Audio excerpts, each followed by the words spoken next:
ವಿಶ್ವವಿಖ್ಯಾತ ಮೈಸೂರು ದಸರಾಗೆ ದಿನಗಣನೆ ಪ್ರಾರಂಭವಾಗಿದೆ. ದಸರಾದ ಪ್ರಮುಖ ಆಕರ್ಷಣೆ ಅಂದರೆ ಗಜಪಯಣ. ಈಗ ಗಜಪಯಣಕ್ಕೂ ಕೂಡ ದಿನಗಣನೆ ಇರತಕ್ಕಂಥದ್ದು. ಆಗಸ್ಟ್ 4ನೇ ತಾರೀಕು ವೀರನ ಹೊಸಹಳ್ಳಿಯಲ್ಲಿ ಗಜಪಯಣಕ್ಕೆ ಜಿಲ್ಲಾಡಳಿತ ಚಾಲನೆ ಕೊಡ್ತಿದೆ. ಹೀಗಾಗಿ ಏನು ಸಾಕಷ್ಟು ಕ್ಯಾಂಪ್ಗಳಲ್ಲಿ ಇರುವಂತಹ ಆನೆಗಳೇನಿದೆ, ಆನೆಗಳು ಕೂಡ ಈಗಾಗಲೇ ಸಾಕಷ್ಟು ತಯಾರಿಯನ್ನು ಅರಣ್ಯ ಇಲಾಖೆ ಕೂಡ ಮಾಡಿರ್ತಕ್ಕಂಥದ್ದು.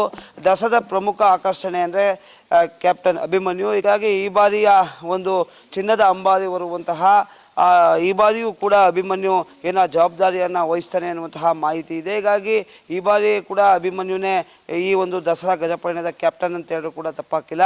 ಈಗಾಗಲೇ ಸಾಕಷ್ಟು ರೀತಿಯಾದಂತಹ ಪರೀಕ್ಷೆಗಳು, ಸೆಲೆಕ್ಷನ್ಗಳು ಕೂಡ ಈಗಾಗಲೇ ಅರಣ್ಯ ಇಲಾಖೆಯ ಹಂತದಲ್ಲಿ ನಡೆದಿದೆ. ಹಾಗೂ ಅರಣ್ಯ ಇಲಾಖೆಯ ಅಧಿಕಾರಿಗಳು ಅದರ ಒಳಗೊಂಡಂತೆ ವೈದ್ಯಾಧಿಕಾರಿಗಳು ಕೂಡ ಆರೋಗ್ಯ ತಪಾಸಣೆಯ ಜೊತೆಗೆ ಸಾಕಷ್ಟು ರೀತಿಯಾದಂತಹ ಟೆಸ್ಟ್ಗಳನ್ನು ಕೂಡ ಮಾಡಿರ್ತಕ್ಕಂಥದ್ದು.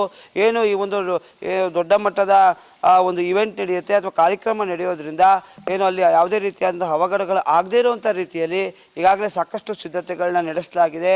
ಏನು ಜನಜಂಗುಳಿ ಇರ್ಬೋದು, ಜನರ ಜಂಗುಳಿಯ ಜೊತೆಗೆ ಅಂಬಾರಿಯನ್ನು ಹೊರತಕ್ಕಂಥ ಕೆಪಾಸಿಟಿ ಅಭಿಮನ್ಯುಗಿದೆಯಾ ಅನ್ನುವಂತಹ ವಿಚಾರಕ್ಕೆ ಕೂಡ ಎಲ್ಲ ರೀತಿಯ ಟೆಸ್ಟ್ ಆಗಿದೆ. ಈ ಬಾರಿಯೂ ಕೂಡ ಅಭಿಮನ್ಯು ಇದನ್ನು ಸಕ್ಸಸ್ ಆಗಿ ಮಾಡ್ತಾನೆ ಎನ್ನುವಂಥದ್ದು ಕೂಡ ತಜ್ಞರ ಅಭಿಪ್ರಾಯ ಆಗಿರ್ತಕ್ಕಂಥದ್ದು. ಅಭಿಮನ್ಯು ಕೂಡ ಈ ಬಾರಿ ಸಾಕಷ್ಟು ತಯಾರಿಯನ್ನು ನಡೆಸಲಾಗಿದೆ ಹಾಗೂ ಹಲವಾರು ರೀತಿಯ ಪರೀಕ್ಷೆಗಳು ಕೂಡ ನಡೆದಿರ್ತಕ್ಕಂಥದ್ದು.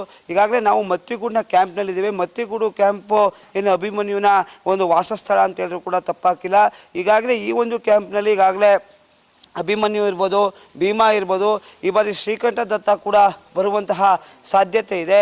ಈ ಕ್ಯಾಂಪ್ನಿಂದ ಕೂಡ ದಸರಾ ಆನೆಗಳಿಗೆ ದಸರಾ ಒಂದು ಕಾರ್ಯಕ್ರಮದಲ್ಲಿ ಭಾಗಿಯಾಗುವಂತಹ ಸಾಕಷ್ಟು ಆನೆಗಳು ಕೂಡ ಮತ್ತಿಗೂಡು ಕ್ಯಾಂಪ್ನಲ್ಲಿ ಬರುತ್ತೆ. ಈ ಮತ್ತಿಗೂಡು ಕ್ಯಾಂಪ್ನಲ್ಲಿ ಈಗಾಗಲೇ ಏನೋ ಸಾಕಷ್ಟು ರಿಲ್ಯಾಕ್ಸ್ ಮೂಡಲ್ಲಿ ಅಭಿಮನ್ಯು ಇದ್ದಾನೆ ಅಂತ ಹೇಳಿದ್ರು ಕೂಡ ತಪ್ಪಾಗಿಲ್ಲ. ಈಗಾಗಲೇ ಗಜಪಯಣಕ್ಕೆ ಸಾಕಷ್ಟು ರೀತಿಯಾದ ಸಿದ್ಧತೆಗಳು ಕೂಡ ಈಗಾಗಲೇ ಒಂದು ಹಂತದಲ್ಲಾಗಿದೆ. ಈ ನಿಟ್ಟಿನಲ್ಲಿ ಈ ಬಾರಿಯ ಒಂದು ದಸರಾ ಅಂಬಾರಿಯನ್ನು ನಾಡಿನ ದೇವತೆ ಚಾಮುಂಡೇಶ್ವರಿಯನ್ನು ಬರುವಂತಹ ಸಂಕಲ್ಪ ಹಾಗೂ ಜವಾಬ್ದಾರಿ ಅಭಿಮನ್ಯುದಾಗಿದೆ ಅಂತಲೇ ಹೇಳ್ಬೋದು. ಕ್ಯಾಮ್ರಾಮನ್ ಶ್ರೇಷ್ಠತೆ ಯಶಸ್ ಮಾವತ್ತೂರು, ನಿಮ್ಮ ಧ್ವನಿ.